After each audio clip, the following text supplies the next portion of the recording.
Olá, Igreja Metodista em Sarandi, tudo bom com vocês? Espero que sim. A gente tem tentado postar aqui um vídeo por semana na nossa playlist aqui no YouTube Grão de Mostarda, para estar abençoando o teu coração, trazendo uma porção da Palavra de Deus, lançando uma semente da Palavra de Deus para o teu coração, para a tua vida. E hoje não está sendo diferente. A gente está tendo um pouco de inconstância nos dias, porque eu ainda estou me adaptando com essa questão de gravar uma vez por semana, mas estou me propondo a estar aqui, pelo menos até sexta-feira, postando esses vídeos. Então, no decorrer do tempo, a gente vai acertando essa questão da continuidade, tá bom? Vamos à Palavra de Deus? Se por acaso tu ainda não se inscreveu no nosso canal no YouTube, se inscreve agora no nosso canal, deixa o seu like, comenta esse vídeo, compartilha. A gente tem mais outros vídeos lá no nosso canal para abençoar a tua vida. Hoje eu vou estar lendo uma palavra que está lá no livro de Abacuque, no capítulo 3, a partir do versículo 17. Diz assim: ainda que a figueira não floresça, e ainda que a figueira não floresça, nem haja fruto na videira, ainda que a colheita da oliveira decepcione e os campos não produzam mantimento, ainda que as ovelhas desapareçam do aprisco e nos currais não haja mais gado, mesmo assim eu me alegro no Senhor e exulto no Deus da minha salvação. O Senhor Deus é a minha fortaleza. Ele dá aos meus pés a ligeireza das corças e me faz andar nas maiores alturas. Esse capítulo 3 do profeta Abacuque, ela é uma oração cantada, ela é uma música. Oração do profeta Abacuque sob a forma de canto. Por causa dos muitos pecados, o povo sofria com as consequências do pecado, com a ira de Deus. Mas o profeta Abacuque conhecia o Senhor, sabia quem era Deus e tudo o que ele já tinha feito pelo povo. Isso a gente pode ver ali no verso 2. Senhor, tenho ouvido a tua fama e me sinto alarmado. Aviva a tua obra, ó Senhor, no decorrer dos anos, e no decurso dos anos faze-a conhecida. Da tua ira, lembra-te da misericórdia. Tenho ouvido a tua fama. Ele conhecia quem era o Senhor e o que ele podia fazer por essa terra. Por isso, a partir do verso 17, o Abacuque começa a declarar algo que nós podemos tirar como lição para a nossa vida. A primeira lição é o ainda que.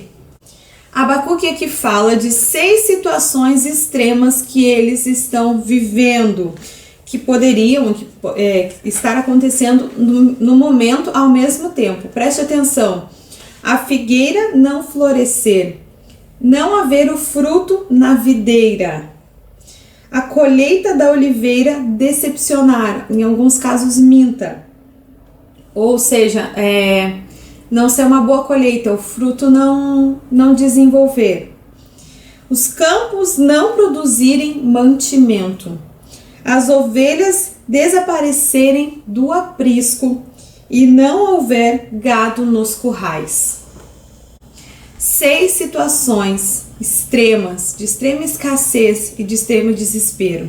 Dentro do nosso contexto, é difícil a gente imaginar o que o profeta e o que todo o povo estava vivendo, a situação que o profeta está descrevendo.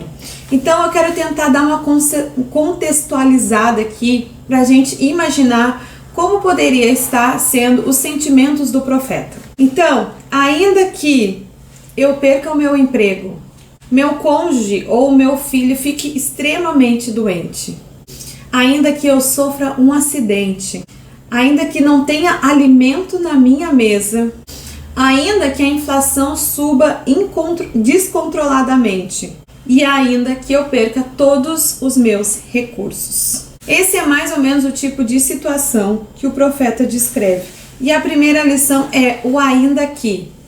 A impressão que eu tenho é que nos dias de hoje, alguns cristãos se acham inatingíveis. Mas quando eu olho para a palavra, e agora falando do profeta Abacuque, o que eu vejo? Um crente, um homem de Deus, um profeta falando, ainda que aconteça esse tipo de coisa que nós acabamos de descrever. Jesus, no final do Sermão do Monte, lá no capítulo 7, ele fala de dois homens que estavam construindo uma casa. Ele fala sobre o sábio e sobre o insensato. E algo muito interessante é que as tempestades alcançam esses dois homens. Então, não é porque nós somos de Deus que as tempestades não chegarão à nossa casa, à nossa vida, em que situações difíceis não nos acometerão também. Elas chegarão sim. O que nós precisamos é estar prontos para enfrentá-la, o que nos leva à lição de número 2.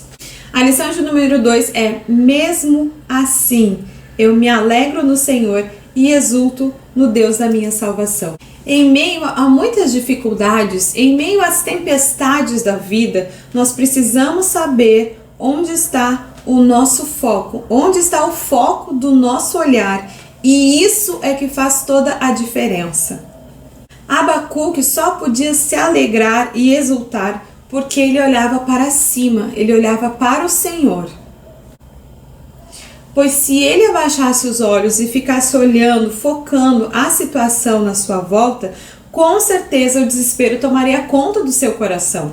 E é isso que pode acontecer com a gente também. Se olharmos a situação mundial, a situação terrena, podemos ficar muitas vezes angustiados e desesperados. O livro de Salmos diz que nós devemos elevar os nossos olhos para os montes, que é de onde me virá o socorro. O socorro vem do Senhor, que fez os céus e a terra.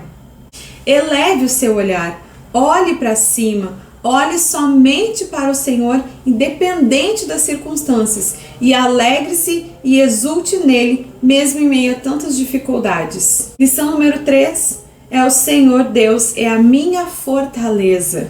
Aqui o profeta fala do porquê ele ainda se alegra no Senhor, ainda que tudo esteja desmoronando ao seu redor. Porque o Senhor é fortaleza. Fortaleza tem o significado de forte. Forte é uma estrutura projetada para defender. É uma construção fortificada, projetada para defender uma cidade ou um castelo, por exemplo. Então, forte, ele tem o objetivo de defender. Uma fortaleza, ela tem o objetivo de defender. Então, nesse caso, o Senhor é a nossa fortaleza. É o Senhor quem nos defende dos ataques que virão. Os ataques virão, mas nós temos o Senhor como nosso defensor. A nossa vida, então, ela precisa estar firmada nesse forte, pois só assim nós não sucumbiremos. E porque o Senhor é a nossa fortaleza, nós não vivemos, nós não andamos como os que não confiam em Deus. Nós vivemos de forma diferente, com o nosso olhar para cima. E aí nos leva à lição de número 4. Como então nós devemos andar? Deus diz: Ele dá aos meus pés a ligeireza das corças e me faz andar nas minha maior altura. Ele me faz andar nas minhas alturas. Ele usa a corça como uma alegoria para a constante e diária jornada dos crentes. A corça, ela é rápida e habilidosa ao correr entre as pedras e aos obstáculos. Olhava para frente e ia em direção ao alvo com grande habilidade.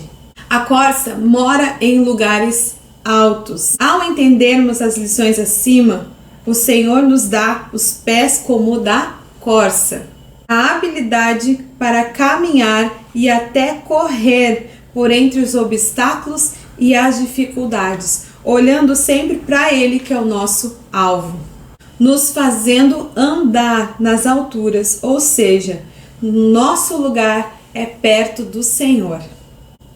Então, eu deixo essas 4 lições para vocês sobre o que eu extraí aqui desse texto do livro de Abacuque.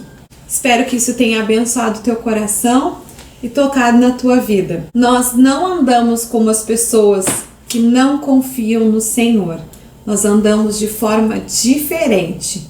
E que esse texto possa ter aberto seus olhos para que você possa entender isso E mesmo no meio das dificuldades que nós estamos vivendo, a gente pode ter foco, constância e segurança nele. É isso que eu queria deixar para vocês nesse vídeo de hoje. Um beijo, que Deus te abençoe em nome de Jesus.